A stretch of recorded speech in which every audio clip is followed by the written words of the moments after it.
Hey, Miss Marin here. So today what we're going to do is kind of bring everything together, do a review, and then kind of do some homework that goes along with it. So you'll need your quiz up. You'll also need your workbook out. We're going to be going over a lot of different things. So this is question 3 from the last quiz. So Unit 5, Lesson 1 through 6 quiz. And it says the cylinder shown here, it has a height of 7 centimeters and radius of 4. What is the area of the base? So this kind of tricked some people. And so remember, the area of the base is this bottom part, and that is a circle. So how do you find the area of a circle? Well, it's pi times radius squared. So what is that? We're going to go ahead and have pi, which is 3.14, and then times, and then what is our radius? Our radius is 4. So we're going to have 4 squared. So let's grab our calculator. We're going to go ahead and put 3.14 times 4 squared, and we get 50.24. And it does ask for the hundredths spot, which is 2 decimal places. So our answer for number 3 is 50.24. Now, if we look at number 4, we have that same cylinder. We have the height of 7 and a radius of 4. And then it says, how many cubic centimeters of fluid can fill this cylinder? What is it really asking for? Well, it's looking for the volume. So remember, our volume is pi times radius squared times height. We did the 3.14 times 4 squared times, and then our height is 7. And then we get 351.68. And remember, it's the hundredths, which is 2 decimal places. Here's number 5. It says the cylinder has a volume of 12 pi cubic inches and a diameter of 4. So find the cylinder's radius and its height. So number 5 was looking for its radius. So if we have a diameter of 4, our radius is going to be 2. With number 6, then it says we're going to find the height. Okay, so now we have to kind of put everything through. We know the volume is pi times the radius squared times height. Our volume is 12 pi. We have pi on the other side. Our radius is 2 being squared, and then times our height, and that's what we're looking for. So really we have 12 pi, 2 squared, 2 times 2 is 4, h, and then notice how we have pi's on both sides, right? And then we can also divide by 4. Well, actually, technically, we can divide by 4 pi on both sides. 12 divided by 4 is 3. So our height is going to be 3. Number 7 on our quiz, a cone with the same base has a height of 3 times taller than the given cylinder exists. What is the volume of each figure? Round your answer to the nearest hundred. So first of all, we're going to look for the cylinder. Okay, so we have the cylinder. Let's figure that out. And so we're going to do our volume, pi, radius squared, height. Okay, and so we have pi times our radius 3 squared, and then our height is 4. And because they want us to round, that means we're going to use 3.14. We're going to say 3.14 times 3 squared times 4. And that volume is 113.04. All right, so let's do number 8. So we're kind of dealing with the same question. Now we're looking for the cone. It says the cone with the same base, but the height 3 times taller than what it's given. So if we're looking at the cone stuff, the height is going to be 3 times the height of what is given to us, which is 4. And then the radius is still 3. So we're going to go ahead and we want to figure out what the volume is of the cone. So remember, the volume is 1/3 times pi, which we're doing 3.14, times radius squared times our height. Okay, so let's go ahead and let's put all of that in a calculator. 1/3 times 3.14 times 3 squared times 12. Press enter. And then that answer is 113.04. All right, here is number 9. It says Noah and Lynn are making paper cones to hold popcorn to hand out at the parent math night. They want the cone to hold 9 pi cubic inches of popcorn. What are the two possible values for each height of the radius and cone? And then we need to select all that works. So you can see which ones do work. Well, let's kind of go through it. Let's figure out why. So remember that for a cone, it's 1/3 times pi times radius squared times height. That's the equation for volume of a cone. Okay, so let's go ahead and let's put it in. So if we put 1/3 times pi times our radius is 3 and our height is 3.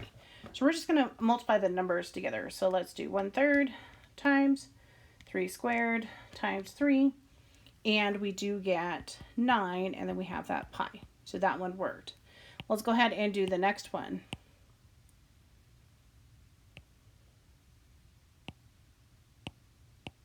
And so the next one, it is 1/3 times pi times radius is 2, and then our height is 6.75. Multiply just the numbers, 1/3 times 2 squared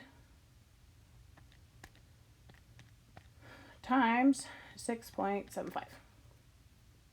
And so what do we get? Oh, our answer is 9. And then we didn't multiply in that pi, so that's 9 pi. All right, so let's go ahead and let's do the next one. So it's 1/3 times pi, radius is 1 squared times 27. So 1/3 times 1 squared times 27. That is also 9 pi. Awesome. Okay, next one. So we still have 1/3 times pi. Our radius is 9 squared. Our height is 1/3. So 1/3 times 9 squared times 1/3.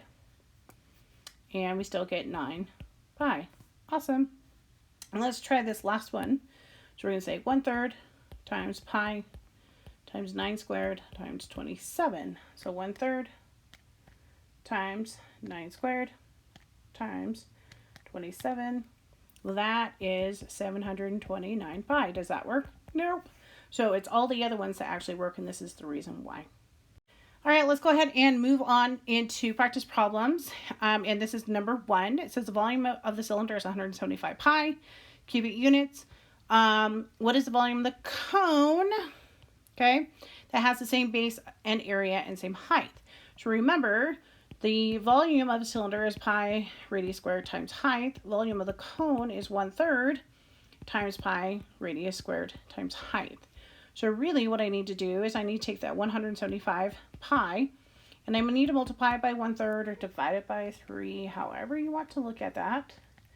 And then what would, and let's go ahead and multiply it all together because it's looking for a decimal place. So I get 183.1666 repeating, right? And we want this decimal place here.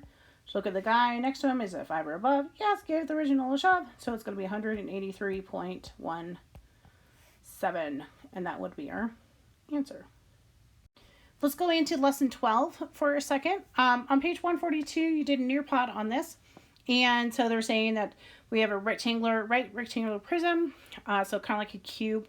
One side is 5, the other length is 3, and then the third one is S. Write an equation. So our equation should have been V equals 15S, and the reason why it's going to be 5 times 3 times S, and we got that. And then if you went ahead and graphed it, this is the graph that we get. Notice how this is linear. So notice how our S, everything is just kind of, it has one dimension, I guess you can kind of say. It's just S, not S squared or S cubed or S fifth. And the line is linear. Moving into activity 3 on page 143, it's cylinder.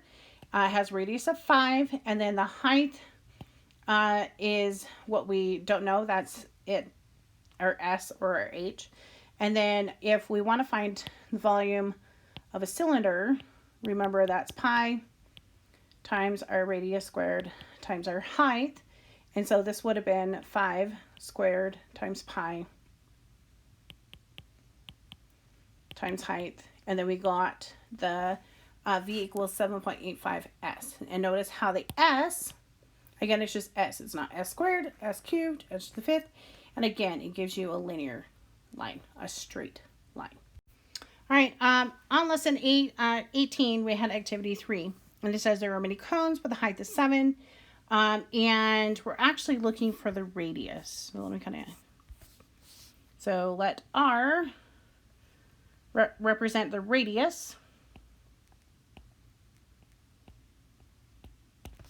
Okay, and so remember with a cone, we have V equals 1/3 times pi times radius squared times height. Our height was 7, so we have 1/3 times pi times radius squared times 7. And so if you multiply all the stuff together, you got the V equals 7.33 and then R squared, or radius squared. So notice, if we look at it, notice how the radius has an exponent. And notice how if you graphed it, it made this kind of graph here. So if we have an exponent, it's not going to make it linear, it's going to make it curved. So is this linear? No, it's not. It's not linear. So let's look at all of them together. So we have the right prism. So notice how it's just S, and we have a straight line. We have the cylinder. We were looking for the cylinder's radius, how it kind of went ahead. We have the height, and then it gave the volume. Notice how we have it here. So we still have an S, straight line. Notice how we had R squared, and R squared made it so that it was curved. So it has an exponent, it's curvy. If it does not have an exponent, it is straight or linear.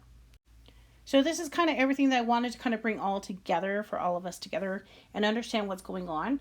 And so we are doing lesson 21 practice problems. And it's more of just kind of applying different things that we've learned over the last week.